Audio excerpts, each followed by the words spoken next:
Parmalat in brief. Parmalat, which is listed on the Italian Stock Exchange, is controlled by the Lactalis Group since July 15, 2011. Parmalat Group is a global player in the production and distribution of foods that are essential for everyday wellness. More than 26,000 people work at Parmalat's facilities in Europe, America, Africa, and Australia. Parmalat Group has a direct presence in 23 countries and has 92 factories, and also has a strong tradition of innovation and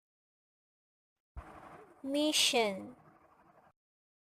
We intend to establish Parmalat as one of the top players in the global market for functional foods with high added value, which deliver improved nutrition and wellness to consumers, and attain clear leadership in selected product categories and countries with high growth potential for the group.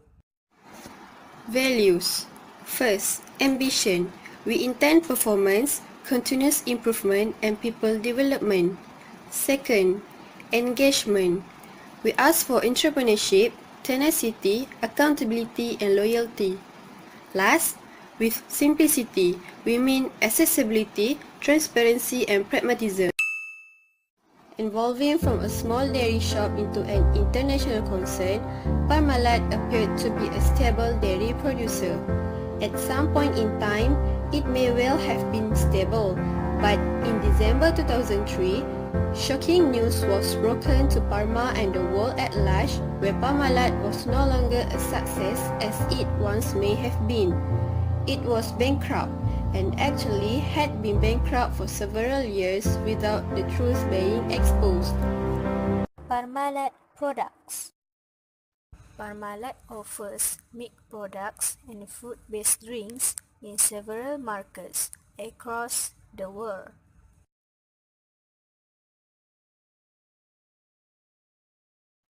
Parmalat's brands.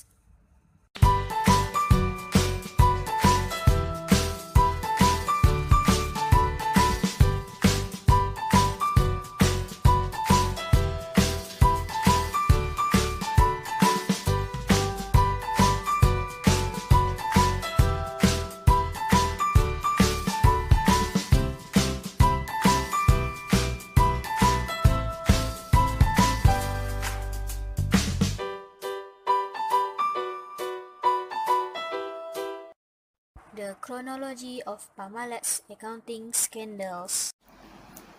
1990. As early as 1990, there were signs that Parmalat was in debt. Parmalat's fraudulent activities are said to have started in 1990. In order to prevent bankruptcy at this point, Parmalat had to sell itself to a company that was listed on the Milan Stock Exchange. 1993. In 1993, Parmalat began altering its books. Parmalat would have registered financial losses every year, however, they registered profits. They generate false speculative operations to conceal losses and make them appear as asset or cash in the books. They also eagerly work with investment bankers to engage in financial engineering, which remove debt off balance sheets or disguise it as equity on the balance sheet. They even colluded with third-party auditors and bankers to finance the fraud indefinitely. 1999. Finance Director Alberto Ferraris laid out a financing scheme. He managed this through a Delaware company known as Bucanera.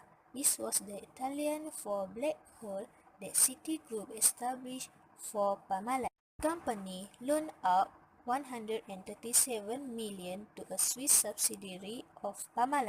From here, the money was transferred to Parmalat companies. In return for Bucanera's service to Parmalat, it received a return of around 6%, in addition to 7 million in payment for Citigroup. Just like Parmalat made use of Bucanera, it also used other offshore companies to dress up its debt till the time of its exposure. Parmalat had been making use of offshore shell companies until 1999. Parmalat shifted operation of its three offshore shell companies to Bonlai in the Cayman Islands. This is thought to be the beginning of the end for Parmalat. At this point, debt was so high that it was becoming difficult to conceal it. Fictitious assets at Bonlai amount to around 8 billion, which forced Parmalat to create a Cayman Island-based investment fund, Epicurum, which will take over part of the fictitious credit. 2003. February, Parmalat announces intention to make a bond issue of 300 million euro. November, market rumors express concern at state of Parmalat's liquidity. December, Tansi admits to siphoning off 500 million euro of company funds. March 2003, Chief Financial Officer Fausto Tona announces a 300 million euro bond issue. The announcement takes founder and CEO Callisto Tanzi by surprise, and he fires Tona, replacing him with Alberto Ferraris. 11 November, crisis escalates when shares are hit after auditors raise questions regarding accounting of transaction with mutual fund Epicurum, a Cayman-based company linked to Parmalat. 15 November, Alberto Ferraris resigned from the position of finance director, replaced by Luciano Del Soldato. The 300 million euro bond issue is abandoned in September. 9 December, the company misses a 150 million euro bond payment and Mr. Del Soldato quits. Enrico Bondi is called in by the government to help turn the company around. 15 December, Tanzi resigns as chairman and CEO, hires turnaround expert Enrico Bondi to resolve the crisis and is replaced by Mr. Bondi when the company goes into administration. The same day, Bondi engaged PricewaterhouseCoopers to review Parmalat's finance. Also, Bank of America branch notifies secondary auditor Grant Thornton that subsidiary Bonlat's bank account, which illegally held 3.95 billion euro of cash and equivalents, does not exist. 19 December, Parmalat publicly announces that Bank of America confirmed that the Bonlat account, illegally worth 3.95 billion euros in offshore affiliated Bonlat's bank account, is forged. 20 December, fraud investigation is started as Prime Minister Silvio Berlusconi promises to safeguard jobs. 29 December, Tanzi admits to siphoning off 500 million euro of company funds. Bondi takes charge as Parmalat administrator. U.S. Securities and Exchange Commission bring charges against Parmalat for fraud. 30 December, Tanzi is formally charged with fraud. 31st December, Parmalat officials are arrested. These included former CFO Fausto Tona and Luciano Del Soldato, and two officials from Grant Thornton's Italian branch that audited Bonlat. 2005. 25th June, prosecutors charged 16 people, including Callisto Tanzi, over their roles in the collapse of Parmalat. The aftermath. 27 December 2003, Parmalat is officially declared insolvent and former CEO Callisto Tanzi is indicted for fraud and arrested. 2008, former CFO Fausto Tona is sentenced to 2.5 years in prison for his role in orchestrating the complex web of offshore subsidiaries to disguise the fraud. 2010, former CEO Callisto Tanzi is sentenced to 18 years in prison at the age of 72. April 2011, Morgan Stanley, Bank of America, Deutsche Bank, and Citigroup are acquitted of market rigging charges.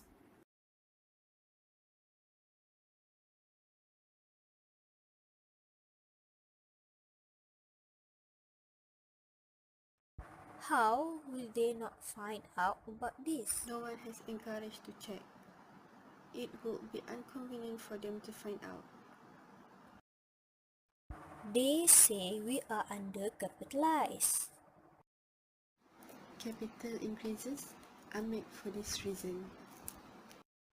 But I don't have enough money right now, and I don't want to sell my company.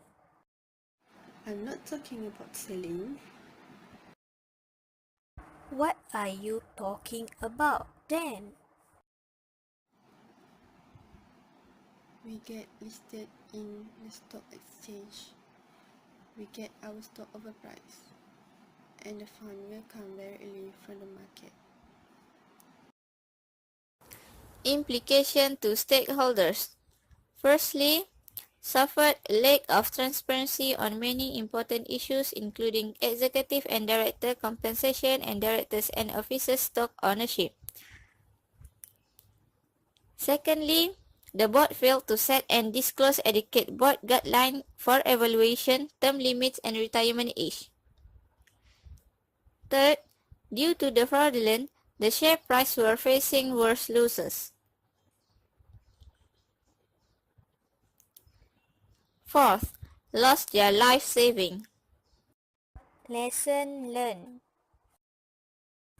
In doing business, the highest management in the company should not involve in fraudulent activities.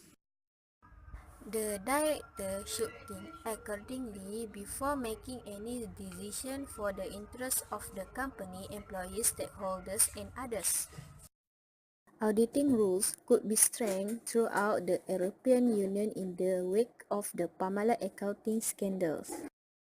As an investor, they must first investigate the financial position of the company they want to invest before investing. The stakeholders and auditors in the company should have a responsibility and honesty attitude in carrying out their duties. The system of checks and balances that support corporate governance need to function effectively.